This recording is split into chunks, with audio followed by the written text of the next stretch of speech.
지금부터 2024 헌납 8 대통령 윤석열 탄핵 사건에 대한 선고를 시작하겠습니다. 먼저 적법 요건에 관하여 살펴보겠습니다. 이 사건 계엄 선포가 사법심사의 대상이 되는지에 관하여 보겠습니다. 고위공직자의 헌법 및 법률 위반으로부터 헌법 질서를 수호하고자 하는 탄핵 심판의 취지를 고려하면 이 사건 계엄 선포가 고도의 정치적 결단을 요하는 행위라 하더라도 그 헌법 및 법률 위반 여부를 심사할 수 있습니다. 국회 법사의 조사 없이 이 사건 탄핵 소추안을 의결한 점에 대하여 보겠습니다. 헌법은 국회의 소추 절차를 입법에 맡기고 있고 국회법은 법사위 조사 여부를 국회의 재량으로 규정하고 있습니다. 따라서 법사위의 조사가 없었다고 하여 탄핵 소추 의결이 부적법하다고 볼 수 없습니다. 이 사건 탄핵 소추안의 의결이 일사부재의 원칙에 위반되는지 여부에 대해서 보겠습니다. 국회법은 부결된 안건을 같은 회기 중에 다시 발의할 수 없도록 규정하고 있습니다. 피청구인에 대한 1차 탄핵 소추안이 제418회 정기회 회기에 투표 불성립되었지만 이 사건 탄핵 소추안은 제419회 임시회 회기 중에 발의되었으므로 일사부재의 원칙에 위반되지 않습니다. 한편 이에 대해서는 다른 회기에도 탄핵 소추안의 발의 횟수를 제한하는 입법이 필요하다는 재판관 정형식의 보충 의견이 있습니다. 이 사건 계엄이 단시간 안에 해제되었고 이로 인한 피해가 발생하지 않았으므로 보호이익이 험결되었는지 여부에 대해서 보겠습니다.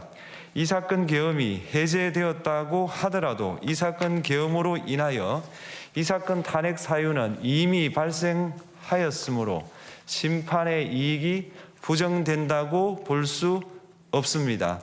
소추 의결서에서 내란죄 등 형법 위반 행위로 구성하였던 것을 탄핵 심판 청구 이후에 헌법 위반 행위로 포섭하여 주장한 점에 대하여 보겠습니다. 기본적 사실관계는 동일하게 유지하면서 적용 법조문을 철회, 변경하는 것은 소추 사유의 철회, 변경에 해당하지 않으므로 특별한 절차를 거치지 않더라도 허용됩니다. 피청구인은 소추 사유에 내란죄 관련 부분이 없었다면 의결 정족수를 충족하지 못하였을 것이라고 주장하지만 이는 가정적 주장에 불과하며 객관적으로 뒷받침할 만한 근거도 없습니다. 대통령의 지위를 탈취하기 위하여 탄핵 소추권을 남용하였다는 주장에 대하여 보겠습니다.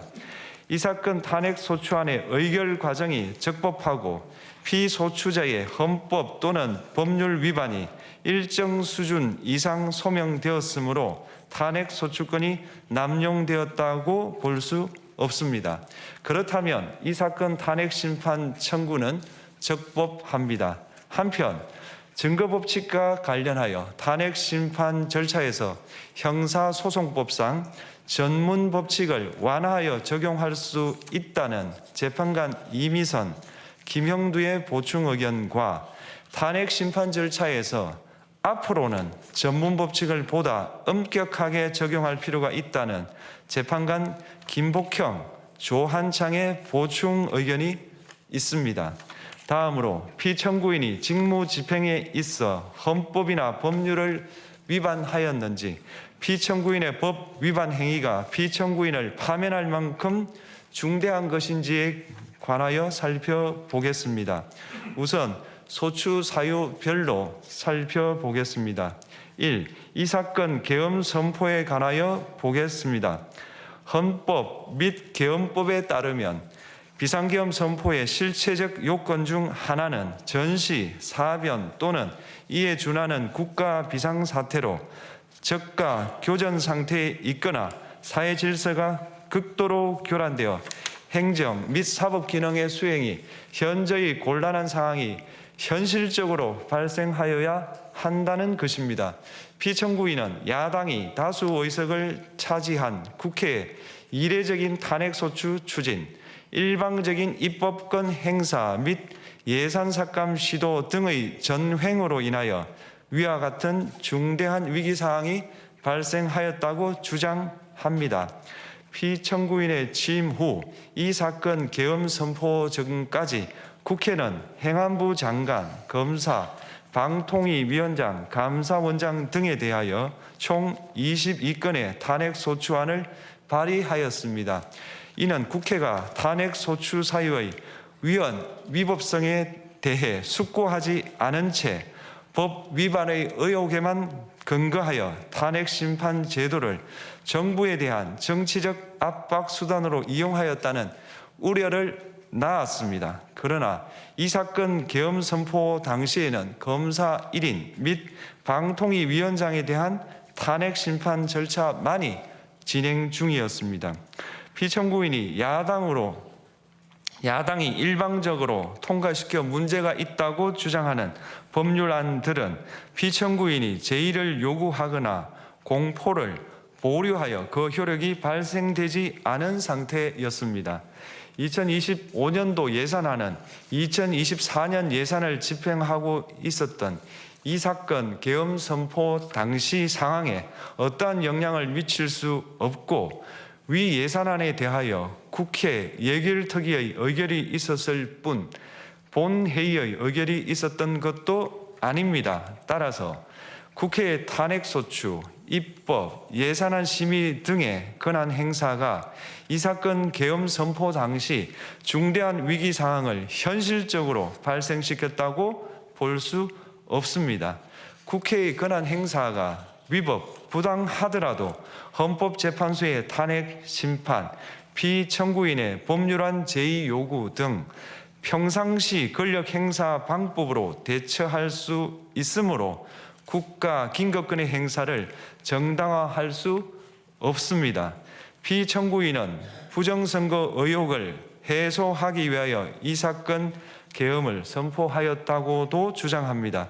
그러나 어떠한 의혹이 있다는 것만으로 중대한 위기 상황이 현실적으로 발생하였다고 볼 수는 없습니다. 또한 중앙선관위는 제22대 국회의원 선거 전에 보안 취약점에 대하여 대부분 조치하였다고 발표하였으며 사전, 우편, 투표함, 보관장소, CCTV 영상을 24시간 공개하고 개표 과정에 수검표 제도를 도입하는 등의 대책을 마련하였다는 점에서도 피청구인의 주장은 타당하다고 볼 수 없습니다.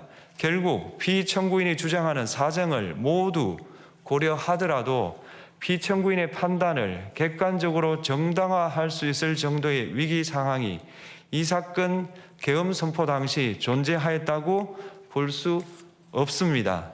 헌법과 계엄법은 비상계엄 선포의 실체적 요건으로 병력으로서 군사상의 필요에 응하거나 공공의 안정질서를 유지할 필요와 목적이 있을 것을 요구하고 있습니다. 그런데 피청구인이 주장하는 국회의 권한 행사로 인한 국정마비 상태나 부정선거 의혹은 정치적, 제도적, 사법적 수단을 통하여 해결하여야 할 문제이지 병력을 동원하여 해결할 수 있는 것이 아닙니다.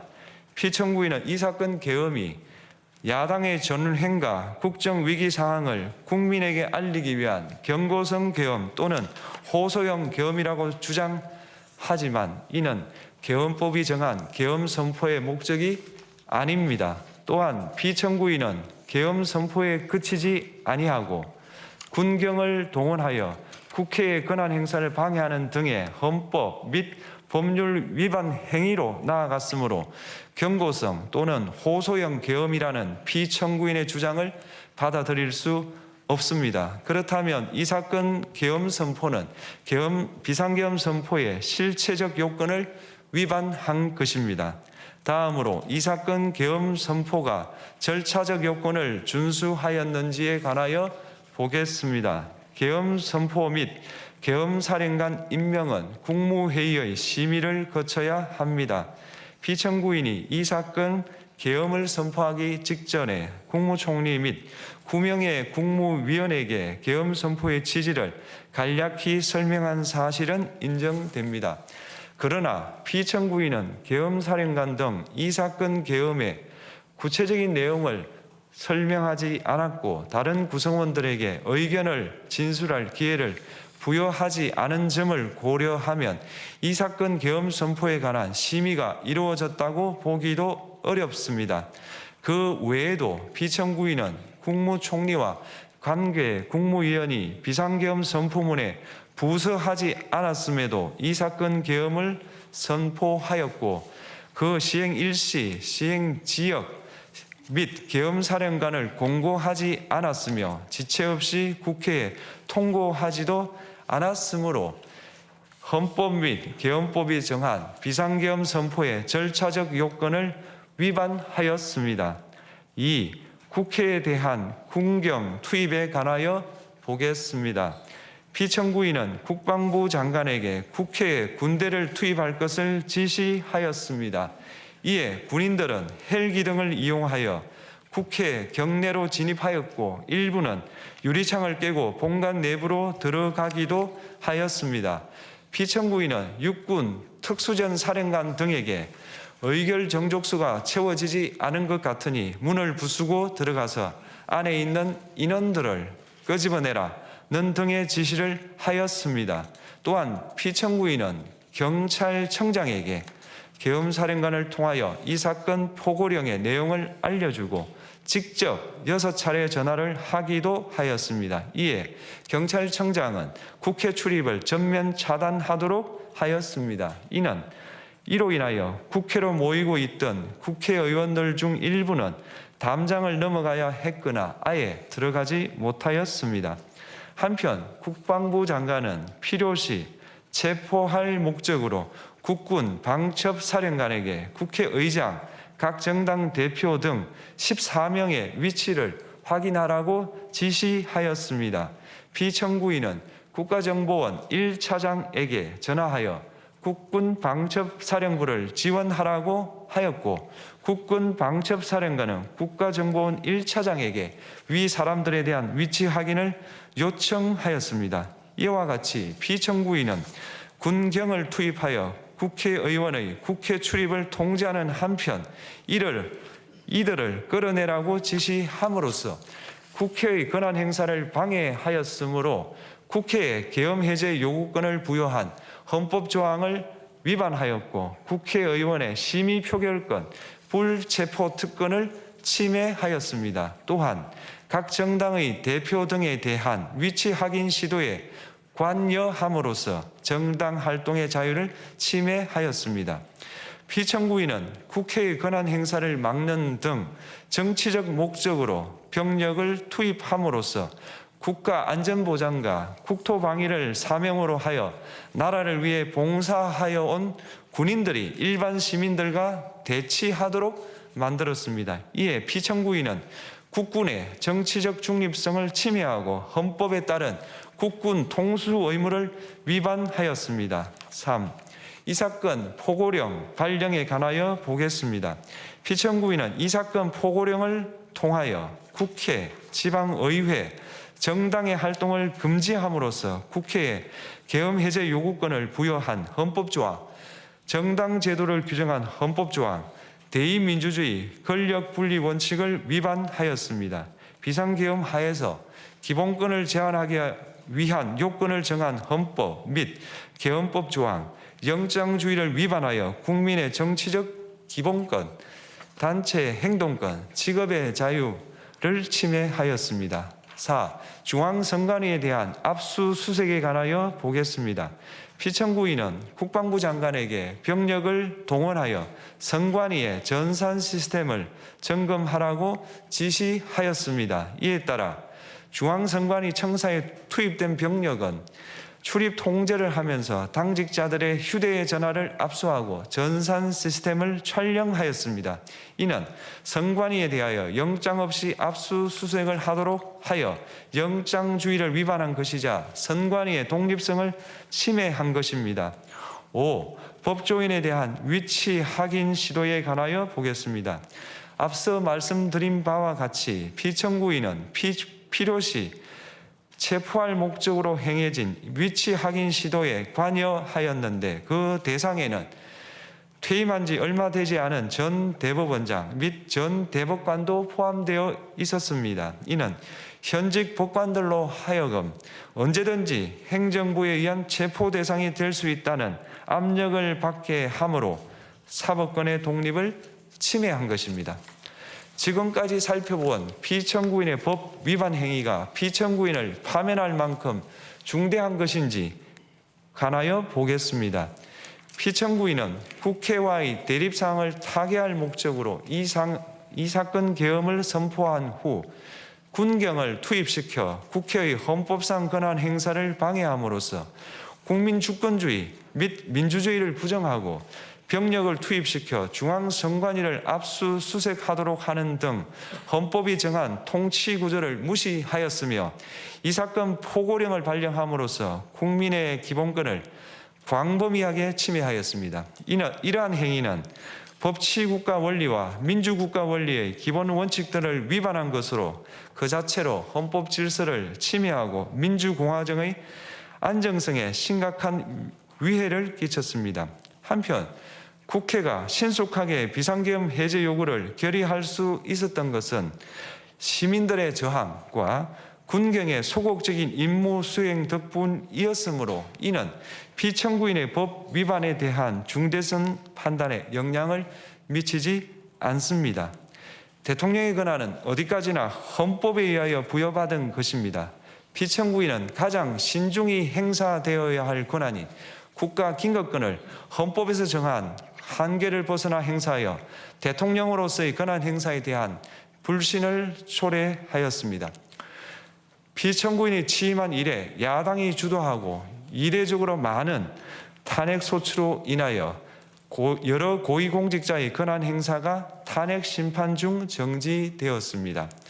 2025년도 예산안에 관하여 헌정사상 최초로 국회 예산결산특별위원회에서 정액 없이 감액에 대해서만 야당 단독으로 의결하였습니다.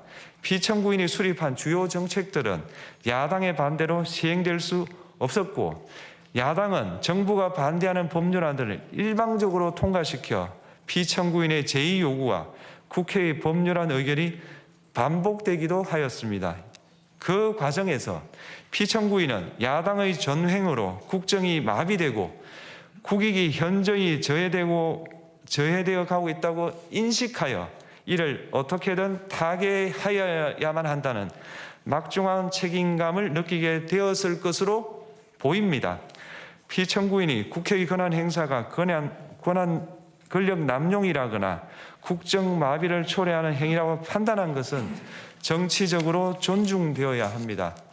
그러나 피청구인과 국회 사이에 발생한 대립은 일방의 책임에 속한다고 보기 어렵고 이는 민주주의 원리에 따라 해소되어야 할 정치의 문제입니다. 이에 관한 정치적 견해의 표명이나 공적 의사결정은 헌법상 보장되는 민주주의와 조화될 수 있는 범위에서 이루어져야 합니다.